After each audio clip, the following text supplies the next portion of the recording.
आज के वीडियो में अपन बात करते हैं कार्नोट साइकिल या कार्नोट इंजन के बारे में। बेसिकली कार्नोट साइकिल आपके पास क्या होता है, 4 रिवर्सिबल प्रोसेस होंगे। अब ये कौन कौन से प्रोसेस होंगे, तो अपन बोलते हैं ए बी प्रोसेस रहेगा आपका, ए बी के बाद बी सी के बाद सी डी के बाद क्या होगा, डी। इतनी चीज़ ठीक है। और इनमें अपन बोलते हैं कि भाई ए बी प्रोसेस क्या होगा आपका, टेम्परेचर कांस्टेंट होगा, इसका मतलब आइसोथर्मल है। बीसी प्रोसेस में बोलते हैं अपन हीट एक्सचेंज क्या होगा, ज़ीरो, इसका मतलब एडियाबेटिक प्रोसेस रहेगा। सीडी के केस में अपन वापस बोल देते हैं कि टेम्परेचर क्या होगा आपका, कांस्टेंट, और डीए प्रोसेस वापस से क्या आ जाएगा आपका, एडियाबेटिक प्रोसेस रहेगा। इतनी चीज़ ठीक है। और अपने को पता चल रहा है ए बी प्रोसेस में वॉल्यूम इंक्रीज कर रहा है, इसका मतलब कौन सा प्रोसेस होगा, एक्सपेंशन। बीसी प्रोसेस में भी वॉल्यूम इंक्रीज कर रहा है, इसका मतलब क्या हुआ, एक्सपेंशन। सीडी प्रोसेस में वॉल्यूम डिक्रीज कर रहा है, इसका मतलब क्या होगा आपके पास, कंप्रेशन। और डीए प्रोसेस को देख के क्या पता चल रहा है, इधर भी वॉल्यूम डिक्रीज कर रहा है, इसका मतलब कौन सा प्रोसेस है आपका, कंप्रेशन रहेगा। तो सबसे पहले आपको पता रहना चाहिए कि भाई ये 4 डिफरेंट प्रोसेस कौन कौन से होंगे। तो अपन बोलते हैं isothermal expansion, adiabatic expansion, isothermal compression और आइसोथर्मल कंप्रेशन और एडियाबैटिक कंप्रेशन। ये 4 रिवर्सिबल प्रोसेस मिलके ही आपके पास एक साइक्लिक प्रोसेस बनाते हैं, जिस प्रोसेस का नाम क्या होता है आपके पास, कार्नोट साइकिल। इतनी चीज ठीक है। अब अगली बात बोलते हैं कि भाई ये प्रोसेस आपका प्रैक्टिकली पॉसिबल नहीं है। प्रैक्टिकली पॉसिबल क्यों नहीं है, कि भाई पहली बात आ जाती है कि भाई रिवर्सिबल बोल दिया। रिवर्सिबल बोलते ही क्या आ जाता है, बहुत ही स्लो प्रोसेस रहेगा। बहुत ही स्लो प्रोसेस रहेगा, इसका मतलब प्रैक्टिकली ये पॉसिबल नहीं रहता। और दूसरा ये चीज़ भी बोल सकते हो कि भाई आपको क्या करना है, कि भाई एक प्रोसेस आएगा जिसमें आपको टेम्परेचर मेंटेन करना है, उसके बाद आपको हीट एक्सचेंज ज़ीरो करना है। तो मतलब एक साथ आपको आइसोथर्मल और एडियाबैटिक कंटिन्यूस दोनों प्रोसेस रखना आपके पास इम्पॉसिबल काइंड ऑफ स्टफ रहेगा। इतनी चीज़ ठीक है, कोई प्रॉब्लम नहीं है, ठीक। अब अपन बात करते हैं कि भाई इस प्रोसेस में होता क्या है। तो अपन बोलते हैं कि भाई ए बी प्रोसेस में अपन क्या करते हैं, हीट सप्लाई करते हैं। ए बी प्रोसेस में क्या करते हैं अपन, हीट सप्लाई करते हैं, ठीक है। और सी डी प्रोसेस में हीट क्या हो रहा है आपका, रिलीज हो रहा है। सी डी प्रोसेस में हीट क्या हो रहा है आपके पास, रिलीज हो रहा है। या तो ये बोल दो ए बी प्रोसेस में हीट एब्जॉर्ब करेगा और सी डी प्रोसेस में हीट क्या करेगा आपका, रिलीज करेगा। इतनी चीज़ ठीक है, कोई दिक्कत नहीं है। और अपन बोल देते हैं कि भाई ए पे टेम्परेचर क्या है आपका, T2। ए पे टेम्परेचर क्या है आपका, T2। और अगर आइसोथर्मल प्रोसेस हुआ, इसका मतलब क्या हुआ, temperature of A is equal to temperature of B is equal to क्या आएगा आपका, T2। पहला स्टेटमेंट सब लोगों को क्लियर हुआ। नेक्स्ट दूसरी चीज बोलते हैं कि भाई जहां पे आपका हीट रिलीज कर रहा है वहां का टेम्परेचर क्या बोल देते हैं अपन, T1। और अपने को पता है सीडी प्रोसेस आइसोथर्मल है। अगर सीडी प्रोसेस आइसोथर्मल हुआ तो आप क्या बोल सकते हो, TC is equal to TD is equal to T1। I hope ये दोनों रिलेशन सब लोगों को अच्छे से क्लियर हुआ। और ये क्यों बात किया, बिकॉज ये बात क्यों किया अपन ने, क्योंकि अपने को पता चल गया कि भाई ये प्रोसेस क्या है आपका, आइसोथर्मल प्रोसेस है। क्लियर हुआ, ठीक है। अब इसके बाद आता है अगला प्रोसेस, कि भाई अगर अपन बात करें बीसी प्रोसेस। बीसी प्रोसेस क्या है आपका, एडियाबैटिक है। एडियाबैटिक के साथ क्या है, एक्सपेंशन। और अपने को पता है according to first law of thermodynamics, delta U is equal to Q plus W. तो क्यू का वैल्यू ज़ीरो है, तो डेल्टा यू किसके इक्वल हो जाएगा आपका, डब्ल्यू के इक्वल हो जाएगा। और अगर एक्सपेंशन होता है तो एक्सपेंशन बताइए किसकी वजह से होगा, एक्सपेंशन गैस की वजह से होगा। और अगर एक्सपेंशन गैस की वजह से होगा, इसका मतलब वर्क डन क्या आएगा आपका, नेगेटिव। वर्क डन क्या आएगा अपने पास, नेगेटिव। और अगर वर्क डन नेगेटिव आया, इसका मतलब इंटरनल एनर्जी चेंज भी क्या होगा आपका, नेगेटिव। इसका मतलब टेम्परेचर क्या होगा आपका, डिक्रीज। टेम्परेचर क्या होगा, डिक्रीज। तो ड्यूरिंग बीसी प्रोसेस टेम्परेचर क्या करेगा, डिक्रीज करेगा। तो अपने को पता है कि भाई पहले T2 था, अभी T1 हो जाएगा। इसका मतलब क्या होगा, इसका मतलब होगा कि temperature T2 greater than T1। T2 का वैल्यू ज़्यादा है किससे, T1 से। तो टेम्परेचर में रिलेशन सब लोगों को क्लियर हुआ अच्छे से, किसी के कोई प्रॉब्लम नहीं है, ठीक है। अब एक और बात आता है एंट्रोपी वाला। वैसे तो अपन ने अभी बात नहीं किया, बट एक चीज याद रखना, reversible adiabatic process iso entropic process रहेगा। एंट्रोपी चेंज आपका क्या होगा, जीरो रहेगा, only in case of reversible adiabatic process. तो अगर अपन बात करें कि भाई बीसी और अगर इसके टेम्परेचर और एंट्रोपी ग्राफ प्लॉट करें, तो अगर बीसी प्रोसेस की बात करें तो बीसी प्रोसेस में आपका क्या होगा, entropy change. BC process adiabatic process है और डीए प्रोसेस भी क्या है, एडियाबैटिक है। इसका मतलब इन दोनों के केस में एंट्रोपी चेंज क्या होगा आपका, जीरो। इन दोनों के केस में एंट्रोपी चेंज क्या होगा आपके पास, जीरो रहेगा।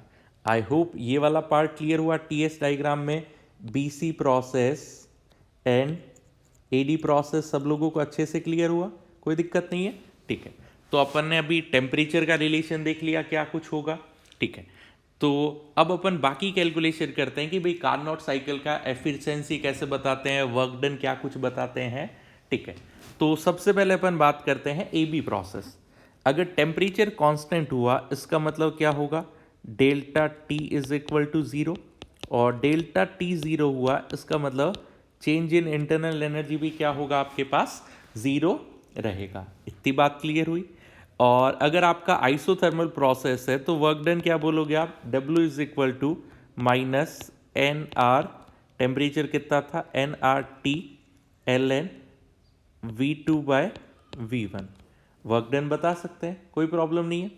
और अपने को पता है according to first law of thermodynamics, delta U is equal to Q plus W। तो आपका Q का वैल्यू क्या हो जाएगा, माइनस ऑफ W। तो Q इज इक्वल टू कितना आ जाएगा आपका, nRT2 ln V2 by V1। तो अपने को किसका पता चल गया, हीट का वैल्यू पता चल गया, और आपके पास क्या आ गया, वर्क डन। हीट और वर्क डन आपको क्लियर हुआ कैसे, क्या लिखा अपन ने कि भाई ये फॉर्मूला क्यों लिखा अपन ने, क्योंकि अपने को पता है रिवर्सिबल आइसोथर्मल प्रोसेस रहेगा। इतनी चीज़ ठीक है। और अगर अपन बात करें कि भाई कौन से प्रोसेस में, बीसी के केस में, तो हीट एक्सचेंज क्यू का वैल्यू क्या हो जाएगा आपका, जीरो, और वर्क डन क्या होगा, डेल्टा यू, और डेल्टा यू क्या होगा आपका, N C we T2 minus T1। T2 T1 नहीं बोलते, फाइनल माइनस इनिशियल। तो फाइनल क्या है, T1 माइनस T2। अब ये गलती मत कर देना कि भाई NCV T2 माइनस T1 होता है, वो क्या होता है एक्चुअली फॉर्मूले में, फाइनल माइनस इनिशियल। तो यहाँ पे फाइनल टेम्परेचर क्या है आपका, T1 है। फाइनल टेम्परेचर क्या है आपके पास यहाँ पे, T1 है, और इनिशियल टेम्परेचर क्या था आपका, T2। इसीलिए अपन ने T1 माइनस T2 यहाँ पे लिखा है। आई होप इतना पार्ट क्लियर हुआ, ठीक है।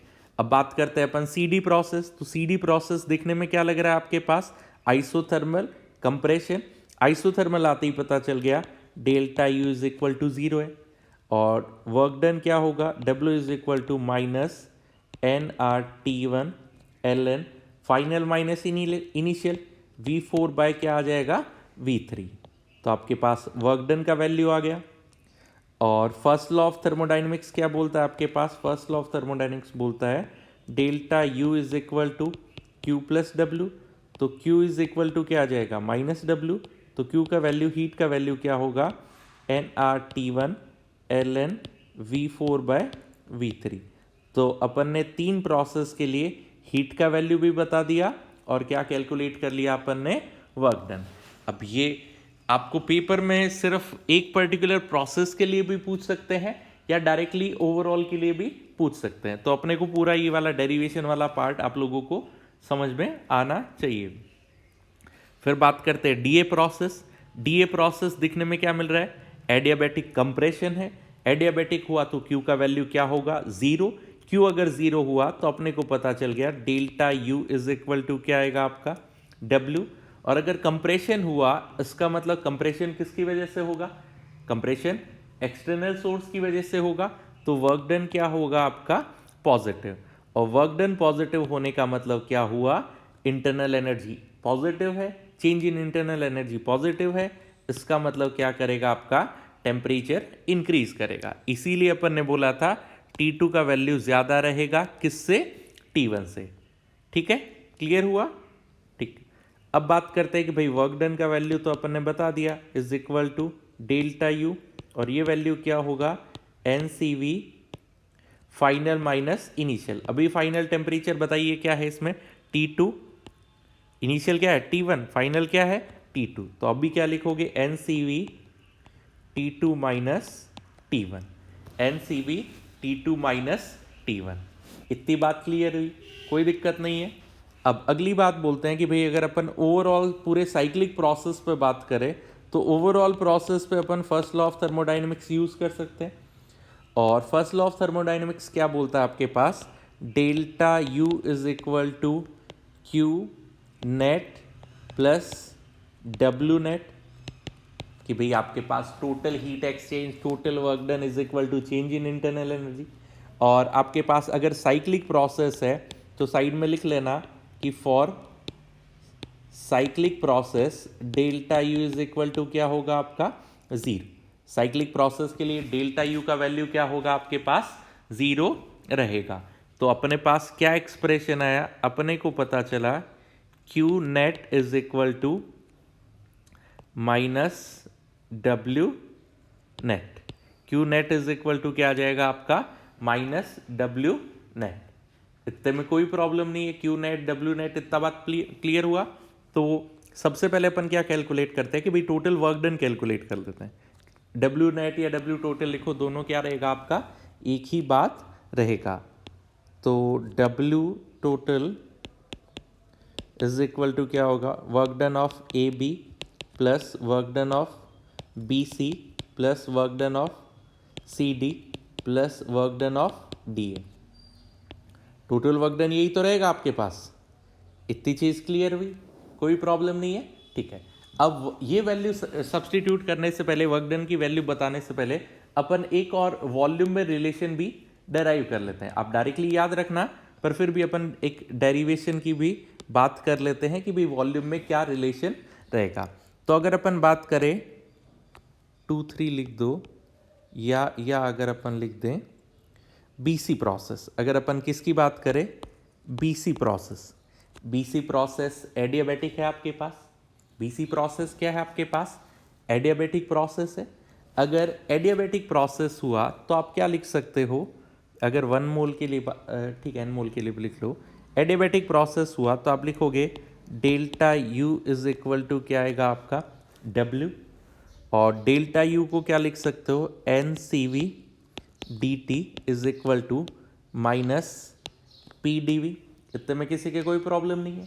ठीक है, और प्रेशर को इन टर्म ऑफ वॉल्यूम भी बता सकते हो आप, तो ये क्या होगा आपका NCV dt is equal to minus nRT/V dV। n से n क्या हो गया आपका कैंसिल हो गया, तो आपके पास क्या एक्सप्रेशन आया CV into 1/T dt is equal to minus R 1/V dV। इतनी बात आई, कोई प्रॉब्लम नहीं है। अब अगर आप इंटीग्रेट कर दो तो आपके पास क्या आएगा, टेम्परेचर की वैल्यू कहाँ से कहाँ तक बताओगे, लोअर टू हायर। तो अपन यहाँ पे क्या बोलेंगे, इनिशियल क्या है T2, फाइनल क्या है T1। और अगर वॉल्यूम की बात करो तो इनिशियल क्या है V2, फाइनल क्या है आपके पास V3। इंटीग्रेट कर दो, 1/x का इंटीग्रेशन क्या होगा आपका ln x होगा। तो यहाँ पे क्या आएगा CV ln T1 divided by T2 is equal to minus of R ln V3 by V2। Minus को इधर शिफ्ट कर दो तो आपके पास क्या आएगा, C V L N T two by T one is equal to R L N V three by V two. ये एक्सप्रेशन सब लोगों को समझा कैसे क्या आया? इसको अपन ने बोल दिया इक्वेशन नंबर 1। इसको अपन ने क्या बोल दिया? Equation number 1। ठीक है, इतनी चीज क्लियर हुई। क्या किया अपन ने? बीसी प्रोसेस के लिए बात किया। बीसी प्रोसेस क्या है आपका? एडियाबैटिक प्रोसेस है, तो चेंज इन इंटरनल एनर्जी क्या होगा आपका? वर्क डन होगा। इतने में कोई प्रॉब्लम नहीं है।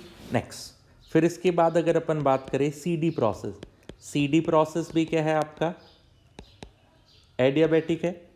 एडियाबैटिक हुआ तो आप क्या बोलोगे वापस से? Delta U is equal to क्या होगा आपका? Delta U is equal to क्या होगा आपका? W N C V D T is equal to क्या होगा? Minus P D V N C V D T is equal to minus N R T by V D V. N से N वापस cancel कर दिया। C V 1/t D T is equal to minus R T by we, T नहीं आएगा, minus R by V D V. अपने को क्या चाहिए? वॉल्यूम वाला वैल्यू चाहिए, तो क्या कर दो आप? इंटीग्रेट कर दो। रिलेशन चाहिए तो 1/x का इंटीग्रेशन क्या होगा आपका? एल एन एक्स होगा।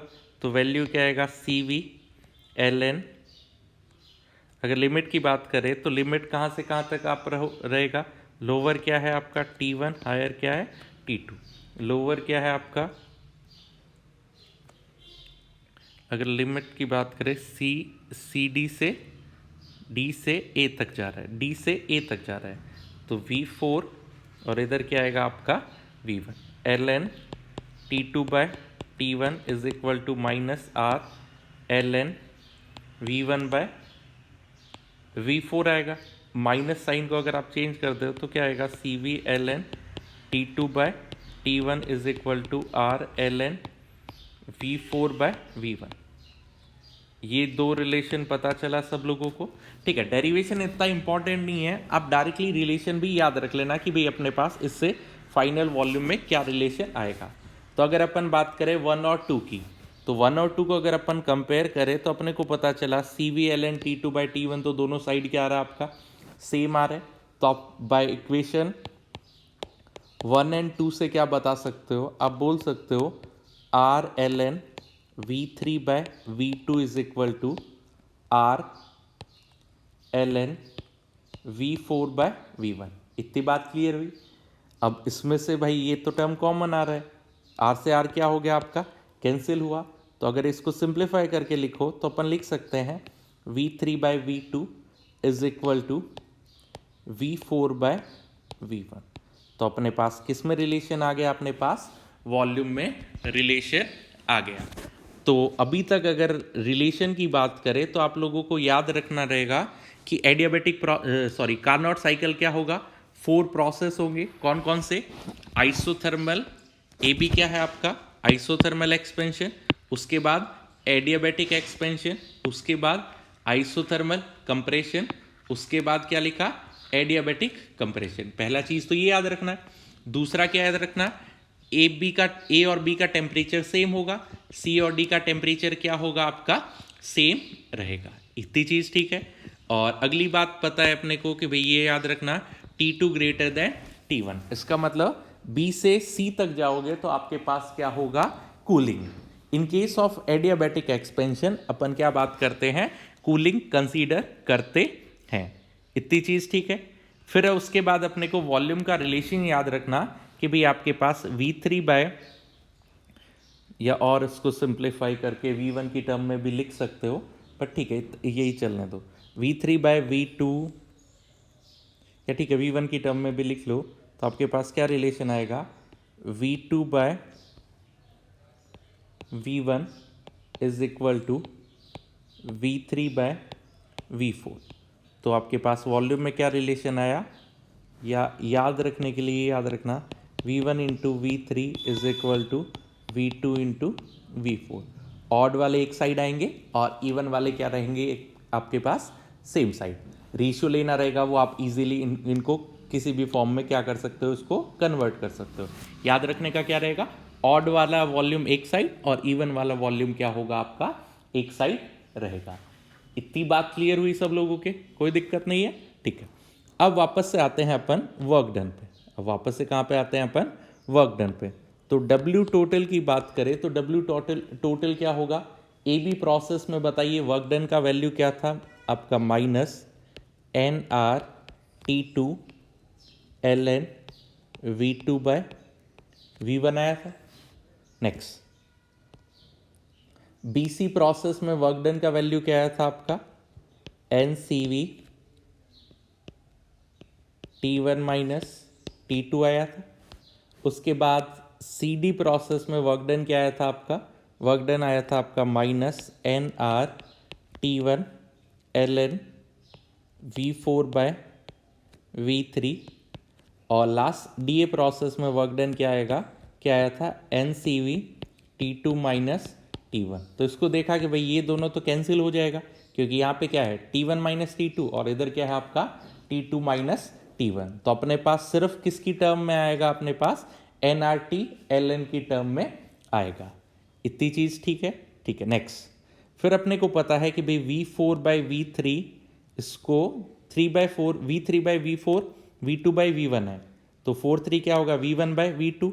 तो इसी को क्या लिख सकते हो आप सिंप्लीफाई करके, minus N R T two L N V two by V one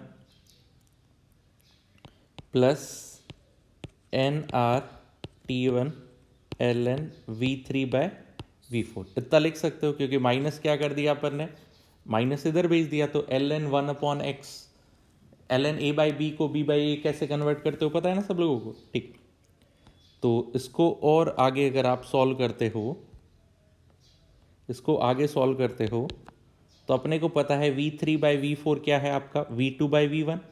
value substitute कर दिया तो minus N R T two L N V two by V one plus N R T one L N V two by V one. इसका मतलब बाकी सारी चीज़ें तो क्या आ रहा है आपका, कॉमन आ रहा है। तो आपके पास क्या एक्सप्रेशन आएगा, ये फाइनल एक्सप्रेशन आएगा आपका minus N R T two minus T one L N V two by V one. तो आपके पास डब्ल्यू टोटल का क्या वैल्यू आएगा, W total is equal to minus N R T two minus T one divided by L N V two minus V one. इतनी बात clear हुई। अगर आप n is equal to 1 mole consider कर रहे हो तो फॉर्मूला में n आपका नहीं आएगा। और एक और चीज़ पता है अपने को कि भाई T2 का वैल्यू क्या है आपका, ग्रेटर देन T1। क्यों हुआ, क्योंकि BC प्रोसेस क्या था, एडियाबैटिक एक्सपेंशन। एक्सपेंशन के केस में टेम्परेचर क्या होगा आपका, डिक्रीज करेगा। इतनी चीज़ ठीक है, कोई प्रॉब्लम नहीं है। और एक काम करना, एक नोट करके लिखना, जो अपन ने पहले नहीं लिखा था, एक नोट करके पॉइंट लिखना, इन case of cyclic process, in case of cyclic process, in case of cyclic process work done by the system की बात करें तो अगर आपका साइक्लिक में अगर क्लॉकवाइज हुआ तो आप वर्क डन को क्या कंसीडर करोगे, नेगेटिव। और अगर आपका एंटी क्लॉकवाइज हुआ तो वर्क डन को क्या कंसीडर करोगे आप, पॉजिटिव। अगर क्लॉकवाइज हुआ तो क्या कंसीडर करोगे आप, नेगेटिव। और एंटी क्लॉकवाइज हुआ तो क्या कंसीडर करोगे आप, पॉजिटिव। और ये किसकी बात कर रहे हो आप, ये work done by the system की बात कर रहे हो। इतनी चीज़ ठीक है, work done by the system वगैरह क्या हुआ, by the system, on the system, वो आप इजीली बता सकते हो वर्क डन की वैल्यू के बेसिस पे। तो अगर आपका साइक्लिक प्रोसेस, अगर प्रोसेस क्लॉकवाइज है तो वर्क डन क्या होगा, नेगेटिव। और अगर प्रोसेस एंटी क्लॉकवाइज है तो आप क्या बोलोगे, वर्क डन पॉजिटिव है। तो अगर इस केस में बताओ कि भाई ये आपका क्लॉकवाइज है कि एंटी क्लॉकवाइज की एंटी क्लॉकवाइज, तो अपन बोल रहे हैं कि यहाँ पे ए से बी में गया, बी से सी, सी से डी, डी से ए।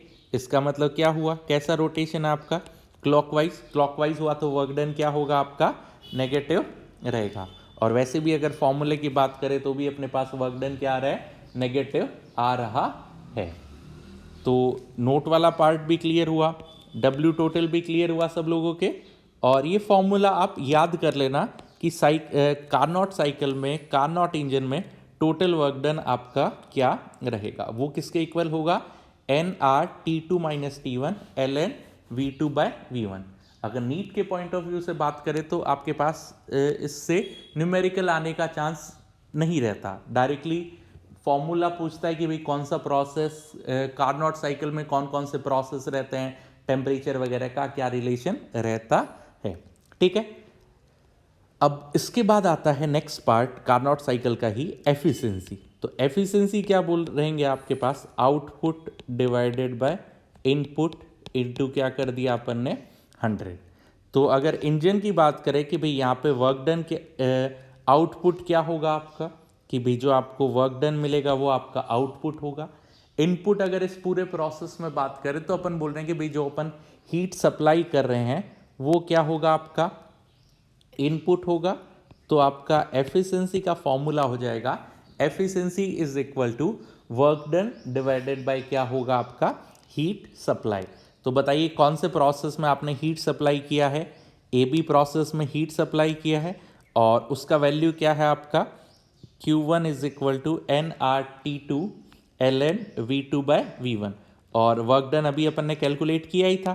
तो आपके पास एफिशिएंसी इज इक्वल टू क्या आ जाएगा, efficiency is equal to N R T two minus T one L N V two by V one, और हीट क्या सप्लाई किया था अपन ने, N R T two L N V two by V one into क्या कर दिया अपन ने 100। ठीक है, जो कॉमन आएगा उसको हटा दो, L N V two by V one. तो आपका एफिशिएंसी का फॉर्मूला क्या आएगा, T two minus T one divided by T two into क्या आ जाएगा आपका 100, या एक और formula 1 minus T one by T two into क्या हो गया आपका 100। तो कार्नोट साइकिल की एफिशिएंसी का फॉर्मूला क्या होगा, T two minus T one upon T two into 100। और ध्यान रखना T two always greater than क्या होगा आपका T one, T two always greater than क्या होगा आपका टी वन। ठीक है, इतना सब कहानी आधा पौन घंटा हो गया ये सुनते हुए। अब बात आती है कि भाई पेपर में क्या चीज़ें अपने को याद रखनी है, डायरेक्टली क्या क्वेश्चन आता है उसकी अपन बात करते हैं। तो सबसे पहले सुनना कि भाई पहला क्वेश्चन किस टाइप के क्वेश्चन अपने पास बन सकते हैं। तो पहला पार्ट रहता है कि भाई सबसे पहले वो क्वेश्चन में आप लोगों को पूछ सकता है कि ये तो नहीं, यही कलर। सबसे पहला क्वेश्चन आपको पूछ सकता है कि कार्नोट साइकिल कौन कौन से प्रोसेस का कॉम्बिनेशन रहता है। तो 4 प्रोसेस पता है ना, A B isothermal expansion, B C adiabatic expansion, C D isothermal compression, D adiabatic compression. पहला पार्ट क्लियर हुआ सब लोगों को। दूसरा बोलेगा कि भाई इनके टेम्परेचर में क्या रिलेशन है। तो बता सकते हो ए और बी का टेम्परेचर सेम है, सी और डी का टेम्परेचर सेम है। क्यों, आइसोथर्मल प्रोसेस है। अगली बात, T2 और T1 में क्या रिलेशन है। तो ये मत सोचना कि भाई कौन सा T1 क्या T2, सोचना हायर हीट कहाँ पे सप्लाई करोगे, हायर टेम्परेचर पे हीट सप्लाई करोगे आप, और हीट कहाँ पे रिलीज होगा, लोअर टेम्परेचर पे हीट रिलीज होगा। तो हायर टेम्परेचर को T2 लिख देना और लोअर टेम्परेचर को क्या लिख देना, T1। तो हायर लोअर मतलब T1 T2 वाले में भी दिक्कत खत्म हो गया कि higher value T2, lower value T1, खेल खत्म। और T1 T2 में रिलेशन पता है ना कि भाई एडियाबैटिक एक्सपेंशन के केस में हीट तो जीरो होगा, और एक्सपेंशन हुआ तो वर्क डन क्या होगा, नेगेटिव। वर्क डन नेगेटिव हुआ तो इंटरनल एनर्जी डिक्रीज करेगा, और अगर इंटरनल एनर्जी डिक्रीज किया इसका मतलब कि वर्क डन भी क्या होगा, इंटरनल एनर्जी डिक्रीज किया इसका मतलब टेम्परेचर क्या किया, डिक्रीज किया। तो फर्स्ट पार्ट आपको प्रोसेस पूछेगा, सेकेंड पार्ट क्या है आपका टेम्परेचर वगैरह में रिलेशन रहेगा। थर्ड पार्ट आता है इसका सॉरी इसका टीएस डायग्राम बताओ। अभी एंट्रोपी वाली चीज़ें नहीं पढ़ी अपन, एंट्रोपी जब पढ़ेंगे तो और चीज़ें क्लियर हो जाएगी। बट आप याद रखना रिवर्सिबल ओनली फॉर, आप याद रखना only for reversible adiabatic process, only for reversible adiabatic process delta S का वैल्यू क्या होगा, जीरो। डेल्टा एस का वैल्यू जीरो होने का मतलब प्रोसेस क्या होगा, आइसोएंट्रोपिक या आइसेंट्रोपिक प्रोसेस। ठीक है, लास्ट पेपर में क्वेश्चन भी आया था आइसेंट्रोपिक प्रोसेस क्या होगा, तो एडियाबैटिक रिवर्सिबल एडियाबैटिक प्रोसेस को ही क्या बोलते हो, आइसेंट्रोपिक प्रोसेस बोलते हो। तो 3 टाइप के क्वेश्चन हो गए।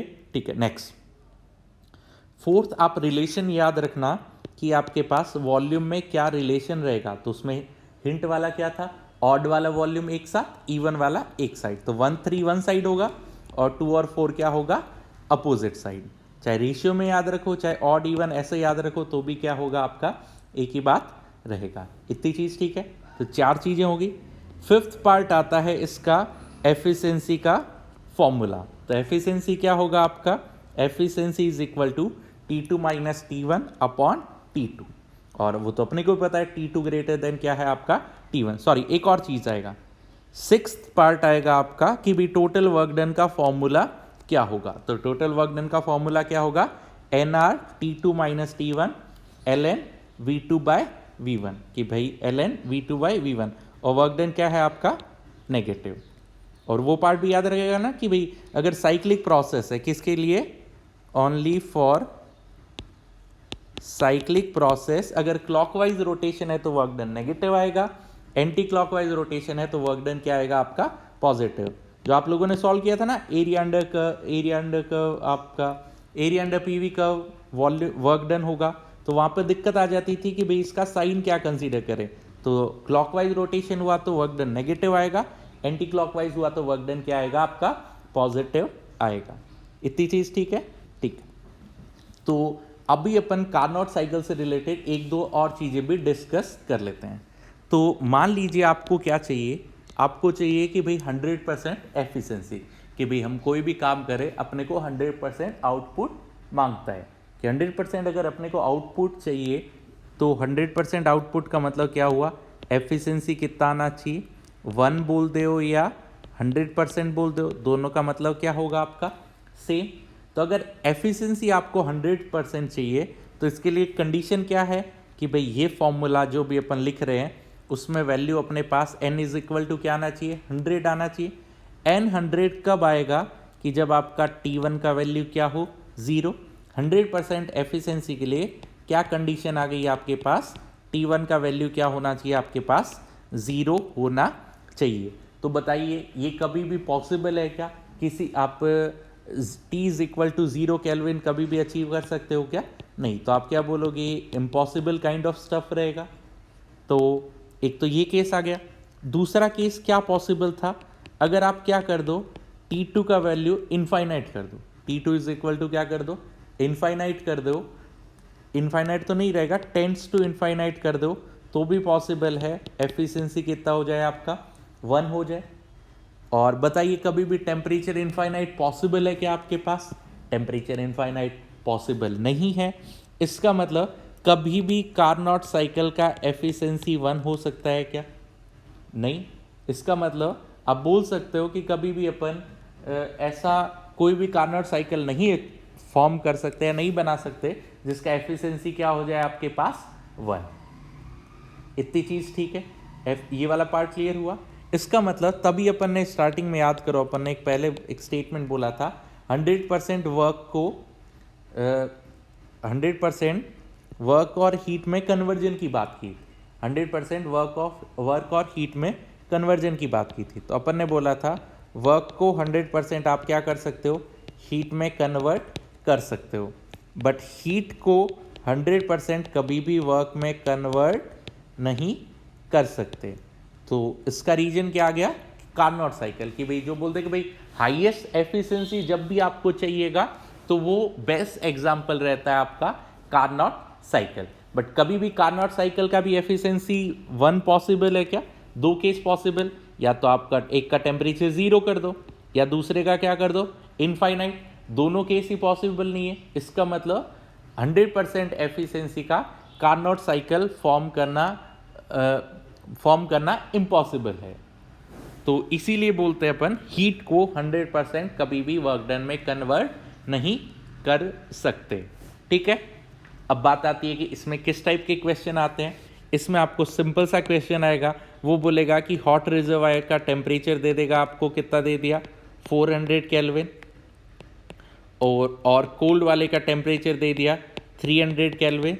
Then calculate efficiency of Carnot cycle. तो आप क्या बोलोगे, 400 माइनस 300 डिवाइडेड बाय 400 इंटू क्या कर दिया अपन ने 100, ठीक है। तो इसको सॉल्व किया तो 1/4 इंटू 100, तो इसका एफिशिएंसी कितना आ जाएगा आपका 25%। कार्नोट साइकिल का एफिशिएंसी कितना आ गया आपका 25%। आई होप ये वाला एग्जाम्पल क्लियर हुआ। और अगर नीट के पॉइंट ऑफ व्यू से बात करें तो नीट में डायरेक्टली आपके पास इसी टाइप के क्वेश्चन आते हैं, फॉर्मूला बेस, कि भाई कार्नोट साइकिल का एफिशिएंसी बताओ, और आपको क्या दिया रहेगा, T1 T2 का वैल्यू दिया हुआ रहेगा, ठीक है। और अगर जेई में बात करें कि भाई वहां पे, या अगर नीट में ही बोल दे कि कई बार क्वेश्चन को वो थोड़ा लैंग्वेज के बेसिस पे और थोड़ा कॉम्प्लेक्स कर सकता है। जैसे कि एक क्वेश्चन अपन डिस्कस कर लेते हैं। तो क्वेश्चन में दिया हुआ है the efficiency of Carnot engine is 1/6। तो अपन ने एफिशिएंसी का फॉर्मूला लिखा, T2 minus T1 divided by T2 is equal to क्या है आपका 1/6। कोई दिक्कत नहीं है। फिर बोल रहा है on decreasing the temperature of sink by 65। Sink का मतलब क्या हुआ, T1 या लोअर टेम्परेचर, या बोल दो जहां से हीट रिलीज हो रहा है, तो उसका टेम्परेचर 65 डिग्री कम केल्विन कम कर रहे हो, तो आपका एफिशिएंसी इंक्रीज टू 1/3। आपको सेकंड केस दिया हुआ है T2 minus T1 minus 65 divided by T2 is equal to 1/3। एक और चीज, जब भी ऐसे क्वेश्चन आए लैंग्वेज वाले, ध्यान रखना वो क्या बोलना चाह रहा है। वो बोल रहा है द एफिशिएंसी इंक्रीजेस टू 1/3, कि भाई अभी का एफिशिएंसी कितना है 1/3। अब अगर इंक्रीजेस वो देता ना, इंक्रीजेस डिक्रीजेस बाय बोल देता, इसका मतलब उसको आपको माइनस करना पड़ता। बट यहाँ पे सिंपल सा दिया हुआ है कि अभी का एफिशिएंसी कितना हो गया 1/3। तो बताइए आपके पास टेम्परेचर क्या क्या है, T1 T2 का वैल्यू पूछा है, इसको सॉल्व कर दो। 6T2 minus 6T1 is equal to T2, तो आपके पास 5T2 इज इक्वल टू क्या आया 6T1। फर्स्ट रिलेशन आया, इसको सॉल्व किया तो क्या आया आपके पास, इसको क्रॉस मल्टीप्लाई कर दिया 3T2 minus 3T1 plus 195 is equal to T2, तो क्या वैल्यू आएगा 2T2 is equal to 3T1 minus 195।